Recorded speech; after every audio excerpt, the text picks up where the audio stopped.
Isn't this weird? This is the Ymir kind of turning on Eren slightly and or turning away from him, which might... No, but specifically after what he said, right? Every action, okay, just...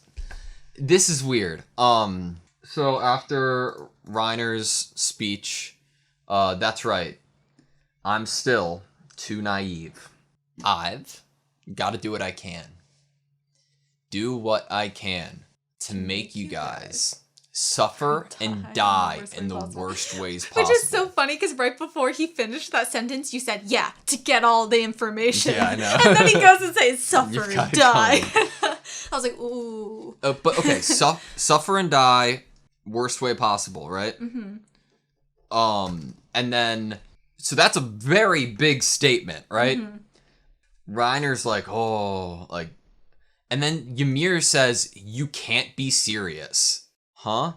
Quit it, Eren. If you keep saying childish crap like that, I've got no hope for you. I think it's very childish to say that they want someone to suffer and die as much as possible. Why did she have hope for him in the first place? What hope is there? It's so interesting. That's why it goes back to After this, didn't Reiner say something about Ymir possibly knowing more than she led on to believe? I think so. Because if Ymir has hope for Eren, that might go along with our theory that a lot of the purpose of this was Eren. Huh. Ymir looks like she's getting emotionally kind of pissed. Yeah. Hey, Reiner. What's up with that monkey? Interesting. This is so interesting. What's the deal with that monkey? That is not a term we have heard this entire series. What I thought was interesting was how she described how they looked at it. Yeah. She was like, there were stars in your eyes. It's like they knew of it and they were like, oh my god, he's here. Monkey. It's the monkey. What do you mean? You don't know? Are you a little let down that they didn't call him the orangutan? Orangutan. I know, but monkey. I'm saying the animal. That's fine. That's surprising given how much you two stared at it with stars in your eyes, like two little brats. It's like a superhero or an actor. It's like they're seeing. They've heard stories of this. Yeah, it's like infamous. Yeah. It's like that's a leader to them or something. Someone they look up to. Yeah. Dude, remember how we were dissecting the scene of because we saw another angle of this exact shot, like Connie looking at them and Ymir looking at them. And we thought it was weird that everyone was looking at them, but Connie obviously noticed how they were looking at them, how they were looking at the monkey. Yeah. What's that, a monkey? Just listen. That monkey beast titan is what caused this recent fiasco. Orangutan caused humans to become titans, confirmed. Okay, so is now when we try to figure out which of these is Connie's dad? If I had a picture of Connie's dad next to me, perhaps. Part of me thinks it's the one with the big eyes, like the fish eyes. Yeah. I wonder if he was trying to assess our strength. Well, he came and he found the ODM gear. So Ymir is talking right now. When she says assess our strength, is she referring to her, Reiner, and Bertholdt, or society? Maybe humans. I don't know. That's really interesting. Because she did say our. Because he did take the ODM gear. He didn't know it. I guess the question is, which group does she lump her... The only answer we could ever have from that is knowing which group she lumps herself up with. But she's talking to Reiner right now. She said, hey, Reiner. Yeah, but our it doesn't need to include him even if she's talking to him. It definitely does not need to include him. So but that's what I'm saying. Who's she lumping herself with? I don't know. Lumping herself up with Bertholdt and Reiner and people that can turn into titans? Or does she consider herself something else? Because then she goes, these guys. What if it's because in the outro we get seemingly a different time period, right? What if it's this beast titan comes around every so often to assess humanity's strength to make sure they're not evolved to a certain point yet, to where they could actually be an issue to titans. Or it's the opposite. If he doesn't feel like they've impressed him enough, then he kills them and wipes them out. Oh, and they keep like resetting it to see if like they leave a certain group of humans alive that feel like they fled the Titans, and then they wipe out history, and it's all just a test for mankind and mankind's like resolve. Yeah. But what does this mean? If you guys get to him, you'll be able to go back home. Like maybe he's the only one that knows the actual location of the hometown. Maybe. We did possibly say, what if the hometown's like an institution or something that they experimented and created Titans in or something? What if it's like, I don't know. What if they don't actually know how to get back home? They both look They're reacting to her saying, if you get to him, you'll be able to go back home. I mean, it could totally be like them looking with stars in their eyes at it like, oh my god, that's the golden ticket. That's what we need to do. But what does he have that would be able to get them back home? He's able to order Titans around. Very true. Possibly just Titans that he has created. If he has created Titans, does that imply that he can make Titans into humans again? Probably.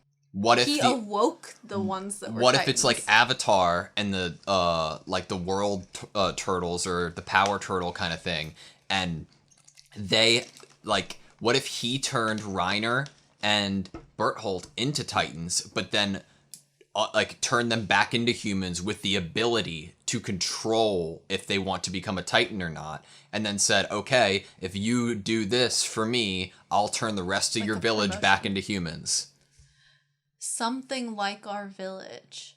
It is interesting. What if they're from a society that was also similar to this one, but failed the Titans tests, and then they were taken, and now they have to impress him or something? Maybe. Because like, what if their hometown was completely wiped out, but they were taken from it or something? And then Ymir says, just wait, I've got circumstances of my own. It's almost like, what if she was from a different town too? Like, and it's like, all right, I'm going to give like these different factions or different like groups or villages of people a chance to do something. Whoever does it gets whatever they want or something. I mean, I have kept saying that it would be weird to me if all of the humans from all over went to one specific location and there weren't other areas. It's like a what's that one movie called? It's like a race to the finish. It's like a Amazing Race. I don't know if that's probably not one. Is it a reality show or no? It's a movie. Maze Runner. No, it's like groups of different people are trying to get one thing and bring it somewhere, and whichever group wins gets a prize. Around the world in 80 days. No. Regardless, what if it was in the same sense that was like, Ymir here says, Aaron, if you think killing these two will bring an end to everything, just to finish out the quote, you're gravely mistaken. Because, like, okay, these two die, right? If these two die, nothing happens. Why? Because there are like other factions or other people given. They are warriors. They are not the leader. Yeah. It's not like Bertholdt and Reiner decided to do this all on their own. If you know so much, think about what you want to do. Like, if you kill two of the scouts, it's not going to stop Erwin from going out on more expeditions. Yeah. If it actually doesn't really hurt him at all. It's not out of the question for you to join our side, which totally helps, like, the thought, like, okay, like, they could team up. They have the ability, like, it's getting that end result that they want gives them something. Mm-hmm. Your one goal is to protect Krista, which is true. We believe that. Ymir's goal is to protect Krista. When it comes to her, we should be able to trust each other. You might think that I'm joking, but it isn't that hard for you to believe that we might want the best for Krista as well. Honestly, it's like he's saying here, you know what our goal is and why it is our goal. And so you will be able to come up with your conclusion that our goal doesn't necessarily mean the end to Krista. Yeah, which is very interesting when the original plan was to wipe out humanity, but it seems like he is deriving from that and wanting something else. Would you rather put your hopes for what? Hopes for the future? Would you rather put your hopes in Aaron and rely on him over us? It's like everyone's trying for the same goal but they're all trying different means to get Exactly. there. And so it's like frustrating in a way because I don't think Eren grasps that they're not actually the enemy. It's a bunch of people trying to actually defeat the same enemy, whatever that is, but they're all going about it in different ways that some of them are morally doing worse. You're things. probably thinking your best chance is to use Eren to escape from here. What if it's like what if it is a Maze Runner thing? What if it's like, Eren's important, but that's not the key to winning the game. But Reiner and Bertholdt have deemed it a possible key, so they could like get Eren, hold him hostage, or use him to escape from this maze. Using him, yeah. Like he's some beneficial something or another. As like you're on a treasure hostage. hunt, a hostage. Yeah.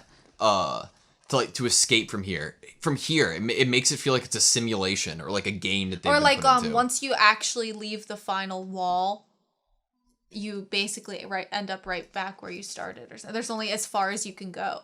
Could totally be like a Maze Runner kind of thing. Because if you're taken by us, there's little chance for your rescue. Because once they get them outside of the walls, I mean, the expeditions outside of the walls, when we first got introduced to the story, did not go very well. Even if you come with us, we can't guarantee your safety. But if it's Krista we're talking about, we might be able to do something for her. Obviously, suggesting that Krista is important because she's a human, or important because Krista's Historia Rice, from a noble family. Mm-hmm. You know, I like the idea of the Beast Titan being the only way they can get back home, and also why they couldn't necessarily ensure Ymir's safety, because we do know that there's a difference. There are people that become Titans, and then there are Titans. And yeah? Yes, there's a difference between, because they don't have the desire to eat other Titans and or other people that can turn into Titans and or humans. So there's some difference there. Wait, so you said there's a difference between people who become Titans and people who are Titans?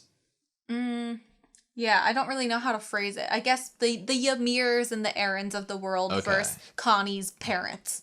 Like hybrid Titans versus... Yeah, there's a difference there. And I don't really know how or why, but there is.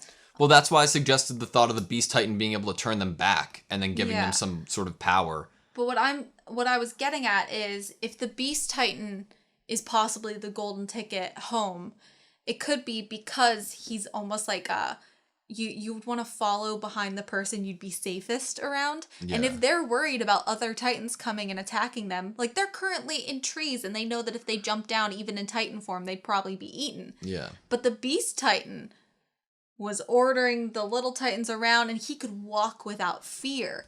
Mm-hmm. And so it's like they know that they could actually safely get home if they caught up with him and followed him. But why? Like, is it a taking you outside of the maze, like the simulation kind of thing? Is it like ordering no Titans to be around the village that was lost to you? We know that he's a means to them returning to their home, but how? Information we know is that he hasn't been around for a long time, and he came to get the ODM gear, and he can control Titans that he has turned. Which, okay, that would actually fit with a theory of if there are other kind of societies and civilizations of humans, not all of them would have created ODM gear. Yeah. So it could be that, I mean, I would be very surprised if Reiner and Bertholdt knew what ODM gear were before they showed up and became soldiers. It'd be kind of funny if, in a really horrible way, if, like, at the end of this whole thing, we see other civilizations who have been dealt the same card, the same 3 walls, and then you see that they handled it, and they're, like, sitting down at, like, a delegate table, and they've signed contracts with peace treaties with Titans. What if it's an experiment of human nature? Yeah. Here we have this society, which the rulers of it have hidden books and have banned information and are keeping all of them in this kind of cattle-like situation, and they're keeping the rich rich and the poor poor. What if it's an experiment of society and how if a person is given these 3 walls and these people to govern, how will the society advance? You know what? We've kind of come full circle to our discussion in season 1, episode 25, when we offered up the idea that there was like a higher technologically advanced civilization that put this into motion. We were thinking maybe it was underneath. Yeah, at first. At the moment, at that time we were thinking it was underneath. But in that theory, we mentioned the thought that, well, it wouldn't make sense just to leave them be. Pick a chosen few and let them rule over this society, and then pass that rulership, pass that nobility on through generations, but maybe keep the secret like to yourself, so you can kind of like give them all like a starting point to go off of. And we know that Krista's from a noble family. What if she's from a descendant from one of those families that started this whole thing out? And they believe that if Krista could be in charge, or Krista could be the one, because the Wallace did say that if anything was ordered, they would, by her, they would do it. And so it opens up that even if she's illegitimate, maybe she's the ruler that they want to put into place. Yeah. Or she's somewhat of a ticket out of there as well, or she could be saved in their plan because of that. We're almost done. I mean, it would go. It could possibly go. I've read and watched stories of the fight between a legitimate and an illegitimate heir, and how a lot of times in those stories the illegitimate is the better person and would be a better leader, and so. We don't know enough about the noble families. They've definitely tried to give us very sparing information about the nobles and who actually makes the rules for the society. It seems like it's been intentional that we know very little of how this country or civilization is actually governed, other than the people that are in charge of their various areas within the walls, but not the person on top. Very true. I'm thinking, wasn't there at some point that Ymir brought up them not staying here for nighttime? Yeah, I think she did. Who not? Like, them not, why they wouldn't stay until nighttime? Or why that wasn't the reason. They weren't waiting there because of... I think she brought up that they also, too, were probably tired. Okay. I think is what she was trying to tell Eren was they are also exhausted. They are also at risk of possibly being eaten by the Titans that are below us. The thought that the Titans all like have different personalities, man. Like one was shy. I don't like either the shy one or the one that's just laying beneath the tree. I don't like either of them. But I feel like we're going to see some action with those two. Yeah. In the coming episodes, especially with the scouts getting closer. And when you brought up feeling like Hans is gonna die. I think we need to talk about that at least for a second. It's just a feeling. It is a feeling, but it is a valid feeling because he gave such a great speech last episode, and he's somewhat of an uncle, kind of familial relationship with our 3 main characters, and he has done this great character transition from being this drunk guard that never got anything done in the garrison to now he's actually going to join the fight and go out and fight Titans with these kids that he always interacted with. And it is very valid to me to believe that he would, if he had to. The difference this time is he didn't sacrifice himself to save Eren's mom. Yeah. But I 100% believe that the Hans now would sacrifice himself and try to fight a Titan if it had one of the 3 main characters in its hands. I agree with you. It would make sense story-wise. I just don't want it to happen. I really don't want it to happen. So I did... What would it do? Like, if they actually killed Hans, what would it be beneficial at all in terms of, like, character for anyone?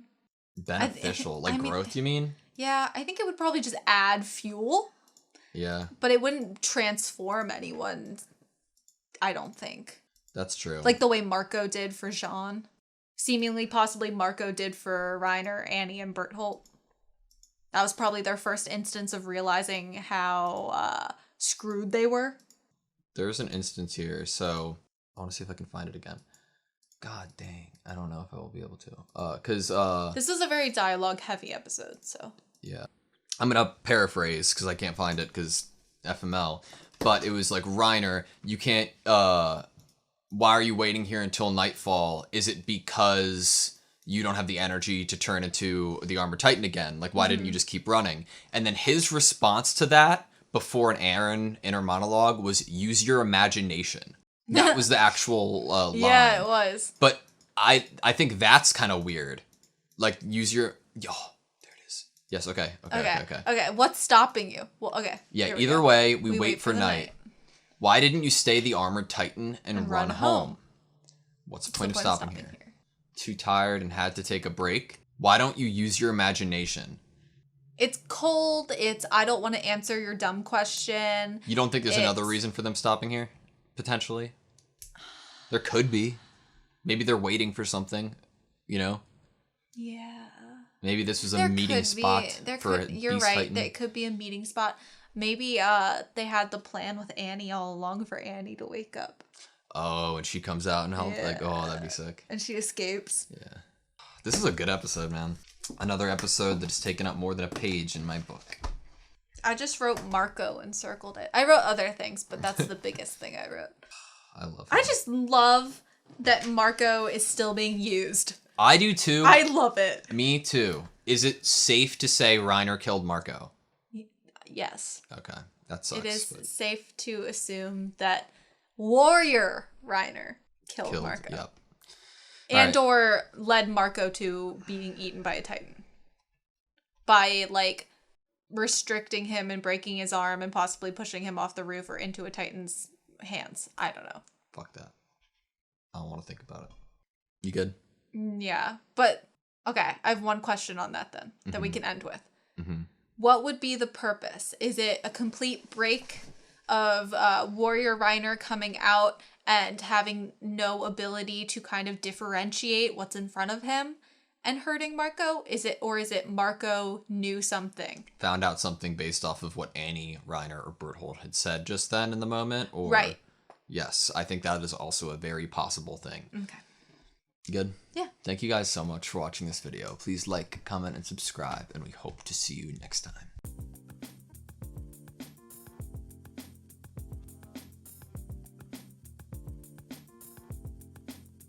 Yeah, I think it would probably just add fuel. Yeah, I think it would probably just add fuel.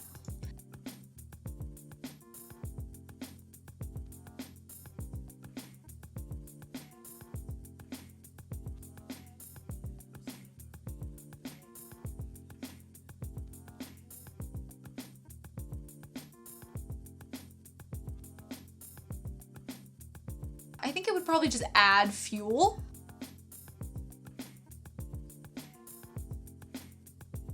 I think it would probably just add fuel.